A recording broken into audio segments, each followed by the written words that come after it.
Hello everyone and welcome to a new series on this YouTube channel. I've decided, since there's not many videos on Vespa restoration or just classic Vespas in general, that I would actually make a series on a restoration that I'm working on this 1969, I believe, Vespa 150 Super. So yeah, I think this is going to be a really interesting series. I think everyone's going to love it. If you're interested in Vespas, they're really cool, really classic. And I just want to say hi. This is the first episode, and hopefully there's gonna be a whole series on this. So let's get right into it. Right now, I'm actually working on a wet sanding of the body and all the body parts.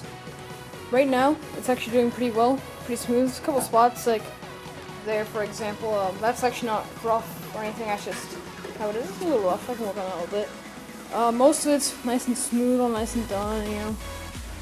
There's another part here. It's really just going down bare metal a little bit, but not rough at all. Nice and smooth. Oh, sorry, I'm getting the shot. All these parts here are nice and smooth. This was the second stage of the wet sanding. First part was actually the front fender here. So this is pretty much the wet sanding, as you can see from the wet sanding. So primer needs to be put there. Some normal. So that's where we are so far. The body's pretty much almost done. A couple of touch-up spots. Right now, I'm actually working on the fenders. I call them fenders. I don't know what they're actually called. You know, the little back covers that go on the back of the Vespa here. This one's for the engine. That sits on there, just like that. Actually, I'll get the tripod so I can do that.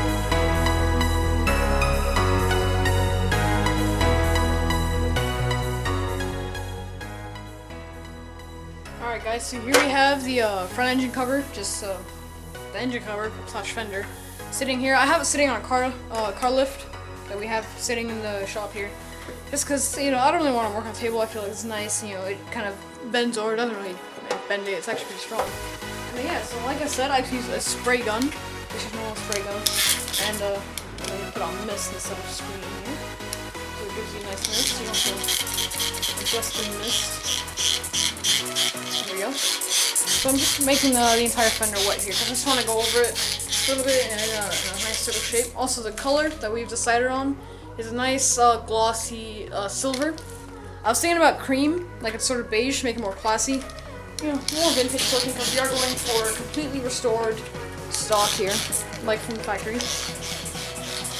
And I was going for cream, but we actually got black rubber, like seals around here and everything, so we decided to go for silver. More better sort of color choice contrast picking. So the thing about actually spraying on water and letting it sit for a couple seconds is there's actually spots in the light that actually start to show up, like here. Because when it's smooth, the water sort of just sits on it nice. But I found when it's rough, it actually kind of just like creates patches. When it's smooth, it sort of makes this nice glossy look, like right here. So actually, I'm gonna try and get a close up of that. Oops, my bad. Really quick here. You can't actually see the little thing I'm pointing to. Just move the camera over to there. Right there. You see the little line? Sorry about the noise if you can hear. That's the AC upstairs. Put your finger over it. It's just water. And that's the thing. When you have a little rough spot or patch, spray water over it. That's it. And then these patches just start to form where you know it's a little rough. You see water running down, and in a couple seconds it will turn into a nice patch. Of course, if you didn't know, there are two types of sanding. There's wet sanding and dry sanding. There's also see a big spot right there where it's rough. Let's go over it. Yep. So take your sandpaper, which it's a bad piece. This piece is alright. Take your sandpaper. And see what I'm doing here. Shot. Alright, take your sandpaper. Spray it or hose it down, whatever you like. This piece isn't really that big. Here. Get a nice fresh piece. This piece, alright. So you wet your sandpaper. I like to do both sides to make it easier. And then you wet your surface, obviously. Simple basic stuff. Now, on when you're doing big panels like this, many rough spots actually. When you're doing big panels like this, I like to palm my sandpaper and go over the surface and sort of have your hand when it's on the sandpaper. Oh yeah, actually, a bit low. So a little bit. Just a tad here. There we go. So I like to, you know, when I'm sanding, have the palm sort of go with the surface, you know? Do nice long strokes, and as the surface changes, your hand should sort of glide over the surface with it. So if the surface changes, you can glide over with it. So this bump here, if I was standing over it, my hand is sort of like going up the bump, you know, to making sure I get all the surface area of the surface, of course, of the fender or anything working. So this is almost done. I just want to go over it. When you're working on stuff like this, you could start off with a straight and then go in a circle, motion, and do wedges after. Actually, do wedges after the main part first. Rough there, you sort that out, and finish off with a circle motion. I like to sort of break it up, and break it up is kind of a bad term to use. Sort of get rid of all the streaks and everything, because you actually see all the streaks that you make after, unless you of course you gotta keep sanding and it smoothens. But it's better if you do a circular motion. I'm rushing my words here, I'm sorry. So you can also use a block sander, like this. Actually, my name is Sander, so very funny. Take the block sander like this, put the sandpaper on top of it, and use that. That's really good for flat surfaces. It's very curved. It's gonna make the surface flat, which is what we don't want. So I'm not gonna use that. So again, put sandpaper. You want to use a lot of water, otherwise you'll create friction and create marks. And yeah, so it's also good to make longer strokes instead of doing this, because we'll actually see that come out in sanding. Don't use a lot of pressure. Use a bit. So this corner here I felt was a little rough, so I'm gonna work out on this corner here. And this sandpaper's actually been used, and it's actually kind of smoothened out. So it's gonna take a little more work on this piece of sandpaper, and I might actually take a new one a little bit. But for now, it should be good. Because it still has a little bit left on it, a little bit of roughness to it. I'm actually just gonna go over everything here.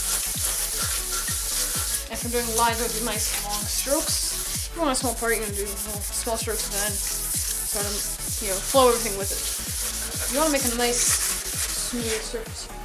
Alright everyone, so just a little update here really quick. And I was just working on is now here. As I've pretty much finished sanding it. For now, I did the underside as well, really quick as well. I did the underside as well, really quick as well. Wow, great grammar there. I also did the underside kind of quickly. So yeah, that's there now. And I might come back to it later to do the underside a little bit more. It is a little rough, but I just went over it quickly. Now we're gonna move on to the other fender. Well, this. I'm gonna do that last. Just gonna move on to the other fender here. Just gonna pull it out. Actually, I haven't started yet.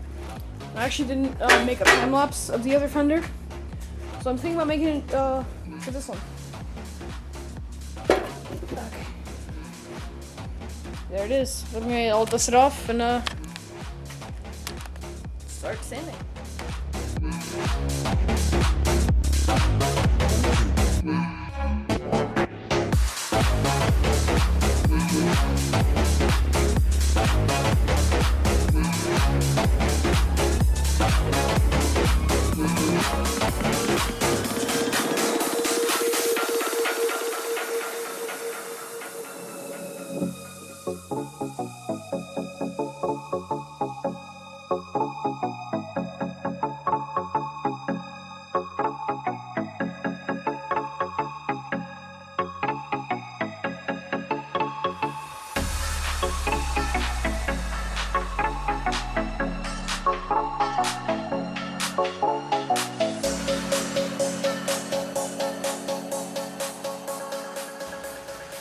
Alright guys, so you might be able to hear the fan in the background. I'm just outside the garage now. Whoops.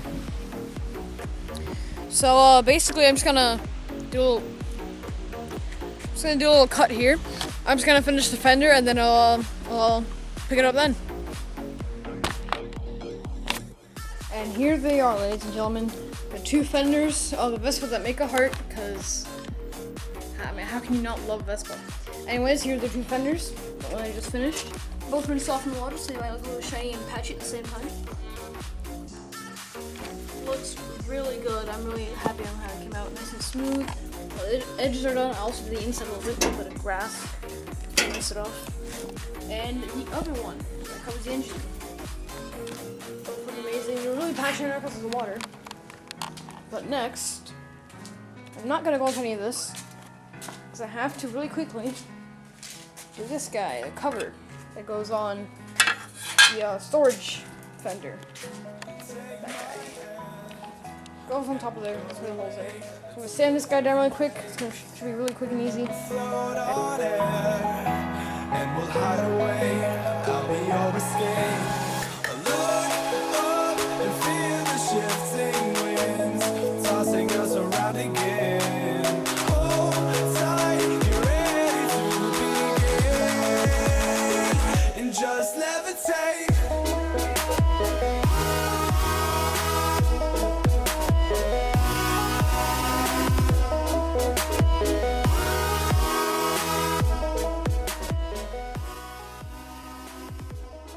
Alright guys, I hope you enjoyed the video. I'm just here, I'm in the middle of editing, I'm almost done, but I just realized I didn't do an outro, and I'm sorry for slurring my words. I'm doing it now. I slur my words a lot, so I'm sorry if you didn't understand some things. But basically what we did in this episode 1, days 4 and 5, is that we did both fenders and the cover to one of the storage fender. And that's it, that's all we did. And it took 2 days. And you saw all that in this video. So I hope you guys enjoyed. Let me know if you have any tips or suggestions or anything, or what you thought in general. And yeah, I'll see you guys in the next episode. Bye.